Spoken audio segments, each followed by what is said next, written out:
एक बार की बात है, मुकेश नाम का एक जवान लड़का था। उसने अपनी शिक्षा पूरी की और एक बड़ी ट्रांसपोर्ट सर्विस देने वाली कंपनी में मैनेजर की नौकरी ज्वाइन कर ली।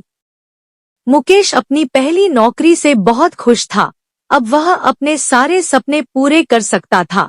उसका बचपन से ही अपनी खुद की एक लग्जरी कार का सपना था और अब ये सपना उसे और ज्यादा सताने लगा था, क्योंकि खुद ट्रांसपोर्ट कंपनी का मैनेजर होते हुए भी उसके पास कोई कार नहीं थी। उसने हाल ही में नौकरी करना शुरू किया था, इसलिए उसके पास कार लेने के लिए पर्याप्त पैसे नहीं थे। फिर भी एक दिन उसने अपने पिता से इस बारे में चर्चा की और कार को लेकर अपने विचार पिता से कहे। उसके पिता ने उसे समझाया, बेटे, मैं जानता हूँ कि तुम एक कार लेना चाहते हो, लेकिन अभी खरीदना जल्दबाजी होगी।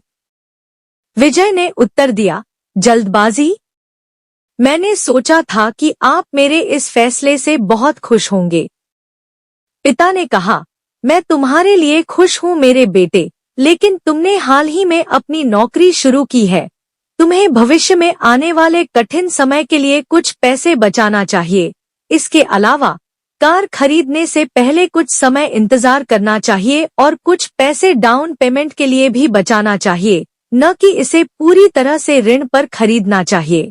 ओह पिताजी, आप बहुत ऑर्थोडॉक्स हैं। जब मुझे अभी कार मिल सकती है तो मैं इंतजार क्यों करूं? जिंदगी 4 दिनों की है और ये सिर्फ एक बार मिलती है। मैं पैसे बचाने में समय वेस्ट करना और अपने सपनों को छोड़ना नहीं चाहता। और आप कौन से कठिन समय की बात कर रहे हैं? क्या आपको लगता है कि मैं अपनी नौकरी खो सकता हूँ? क्या आपको मेरी काबिलियत पर शक है? मुकेश ने उत्तर दिया। नहीं बेटा, मुझे तुम्हारी क्षमता पर संदेह नहीं है। मुझे यकीन है तुम जीवन में जरूर सफल होंगे, लेकिन हमें हमेशा सबसे बुरे के लिए तैयार रहना चाहिए। इसके अलावा मैं यह नहीं कह रहा हूँ कि हमेशा इंतजार करो। कुछ वर्षों तक प्रतीक्षा करो और आपात स्थिति के लिए कुछ पैसे बचाओ और साथ ही अपनी कार के डाउन पेमेंट के लिए भी कुछ पैसे बचाओ, पिता ने समझाया। मुझे समझ नहीं आ रहा कि आप किस बुरे समय की बात कर रहे हैं। मैंने कमाई शुरू करने के लिए वर्षों तक इंतजार किया ताकि मैं अपनी कार खरीद सकूं। मैं अब और इंतजार नहीं कर सकता, विजय ने जाने से पहले कहा। विजय ने कार लोन लेकर आगे बढ़ने का फैसला किया। उन्होंने ऋण के लिए आवेदन किया और उसे तुरंत मंजूरी दे दी गई। अब वह अपनी कार का गौरवान्वित मालिक था। उसे सफलता महसूस हुई। अब उसका सपना पूरा हो गया। एक दिन जब वह उठा तो उसने एक नए वायरस के बारे में खबर पढ़ी जो पूरी दुनिया में फैलना शुरू हो गया था। वो संक्रामक था, एक इंसान से दूसरे इंसान में फैलता था। इस नई बीमारी का कोई इलाज कोई नहीं ढूंढ सका। हर कोई डरा हुआ था।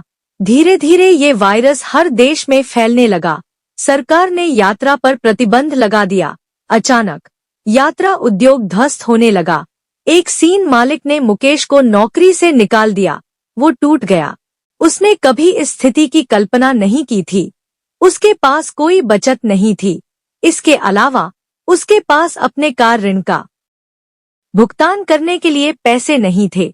विजय को रात को नींद नहीं आती, अंततः उसे अपनी कार छोड़नी पड़ी। स्थिति इतनी खराब थी कि उसे अपना जीवन चलाने के लिए अपने दोस्तों से पैसे उधार लेने पड़े। उसे अपने पिता की सलाह याद आई और उसे कुछ भी बचत न करने और बहुत अधिक कर्ज लेने की अपनी गलती का एहसास हुआ।